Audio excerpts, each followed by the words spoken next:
you don't even have to know what I'm putting in here. I know there's going to be people out there like writing 1,000,000 miles an hour. Actually, all this kind of stuff is in Naked Chocolate. It's really in there. From studying the ancient techniques of making the cacao drink, I really got something from doing that. And it was like the alchemy of creating the perfect drink. Anyway, that alchemy is essentially what can it can comprise one meal of your day. You know what I'm talking about? So people get out there and they do their deal and they go through their day and it's like, hey, you got room to do one smoothie in your day. Might be breakfast, might be lunch. Somewhere in your day you're going to have your smoothie. That's not to say you're not going to have vegetable juice. You're going to have vegetable juice. You're going to have salad. You're going to have a wide range of different foods. You're going to have all this stuff. But one of those things is your smoothie. And that smoothie is so filled with superfoods, is so charged, so powerful, and set up in such a way that you can't drink it in 2 seconds, that it actually will power you up indefinitely if you need it. It will start nourishing deficiencies.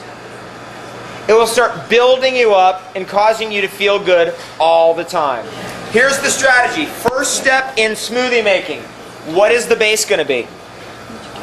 What is the base going to be? Now we've got options. Coconut water, yeah. Okay, we're going to have our assistants cut into some more. Anyway, what we've got now is a base. That water could be just water. It could be coconut water. It could be tea. It could be coffee. What? I know. Come on. You know what I mean? People come in here, they put up some kind of front. I know what's going on at home. Whatever one you like. And then you start, it could be fruit juice. It could be orange juice. But generally, over the years, I've moved away from that. Actually, what I've done is now it's herbal tea. I'll make the most crazy concoction of 15 herbs, giant big thing, all spring water, get that going, totally, this whole alchemical process going. That becomes the base, blend cacao, honey into it, and all these alchemical ingredients, zip that up, and I pretty much just drink that all day. Okay, so we've got cacao in there. Why do we put cacao in there? The reason why is because everything tastes better with chocolate. I don't even have to tell you why, you just know. And plus we're making a cacao smoothie, and that's why we do things with cacao. Okay, where's our powder? Now I'm picking this powder because this is the powder. That's the stuff.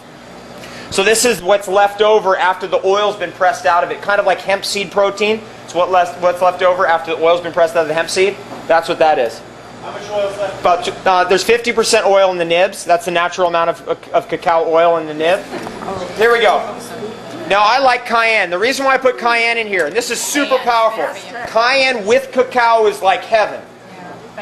Just those two together is heaven. Traditionally eaten for 5,000 years together. Right? Cayenne and chocolate. Now I put this in here. This is so critical. I don't even know how many years it took me to come up with this for myself. If I put enough cayenne in there, I can't guzzle the whole thing in 5 seconds. No. Because that thing is going to taste so good that literally it's just going to be gone in one drip. It's like, that's it. Boom. Now what if you have to go to work or something? What if you want to make it last? You make that thing so hot with cayenne pepper that you literally can't even handle it. You drink one sip and go, whoa. That's a little trick. You can do that with other things.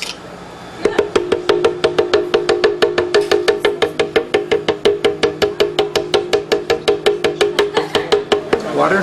This is coconut water. Oh. So they've gotten the coconut water out of here for us. Let's do this. Okay, here we go.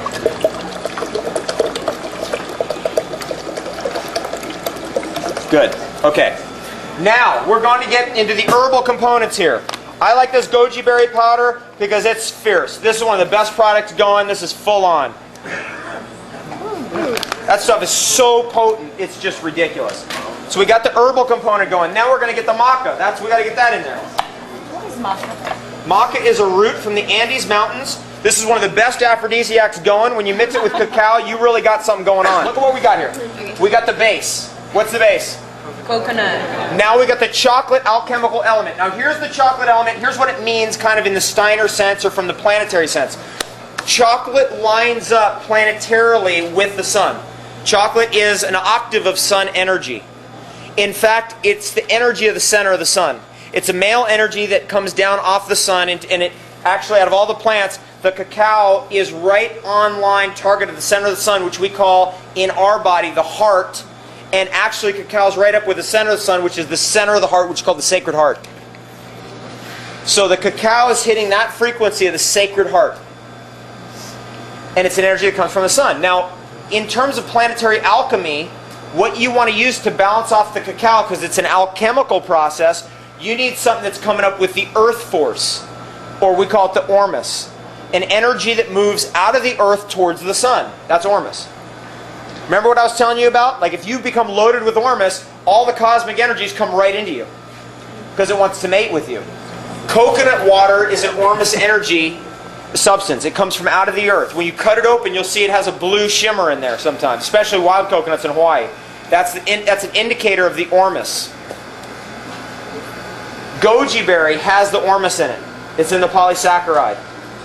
I don't know if maca does, but I suspect it does because it has that alchemical synergy with the cacao. The herbal components that we like to put in there, like the medicinal mushrooms, have that ormus force, an energy that uplifts and levitates. Mushroom spores have been found at every altitude of the earth, right up into the troposphere, right in the ionosphere, stratosphere, everywhere. Every single height has been found mushroom spores because they can levitate off the planet because they're surrounded by a shell of ormus, which actually is trying to get to the center of the sun. Occasionally, it gets slingshotted right off the center of the sun and gets propelled out into the atmosphere, into the solar system, and then eventually gets slingshotted out across the galaxy, like the way we do our satellites. And so mushrooms are, in fact, not from here. They're from somewhere else. They came here. They rode in on the cosmic wind. All right. We are going to put, let's see, what else do we got here? Generally, I like pure synergy because it has a lot, well, there's nothing left. I like pure synergy because it has a high herbal component. I took it from over there. We're going to have to pull one off the shelf. Herbal. So we dump that in there. Now what we're going to do is we're going to take our coconut meat. We want to get that milkiness going on in there. So we're going to take the meat, throw that in there. In our categorization, we've got the base. We've got the cacao, sacred heart energy. We've got the herbs that balance off against the sacred heart energy, the ormus energy. We've got now the fat, which is coconut meat. We can also use cashews. Do we have any of our cashews here? Okay, great. We're going to throw a few cashews in there. And then we're going to go with a final little bit, which is a sweetener. I like yukon root syrup because it's got everything we want. It's sweet to the taste, but it doesn't cause candida, and it doesn't cause things like the C word, to get worse. You ever seen the C on the rock that supposedly was on the moon on that one picture and it had a C on it? That's the kind of C we're talking about here. Where do you want dates? Dates? I've seen people get into trouble with dates. A lot of kinds. Meaning sugared out. You get like up and down, start flipping out. I recommend, if you're going to do a drink like this every day, you try to go as little sugar as possible, as little sweet as possible, and go as bitter as possible, so you drink it slower. Get into this. You've read about the master cleanser. You've read about these lies they're telling you that honey is whatever, blah, blah, blah. Honey is the highest spiritual food on the planet, period, end of story. Honey has the ormus in it, period, end of story. Honey is the most natural sweetener for us, period, end of story. By far, it's a joke. Now, if somebody's dealing with candida, the C word, and other kind of sugar stuff, you need to do the P cleansing, getting those critters out, those little guys that are hanging on tight, and really get off the sugar for a while and experience what that's like. And then if you're going to have any sweetener, it's probably a good idea to have the best sweetener ever, and that is honey. That's, honey is it. Here we go. And man, I just reread the Master Cleanse. That whole thing, that whole section in that book on honey is just really annoying. It's like, this guy doesn't know what he's talking about.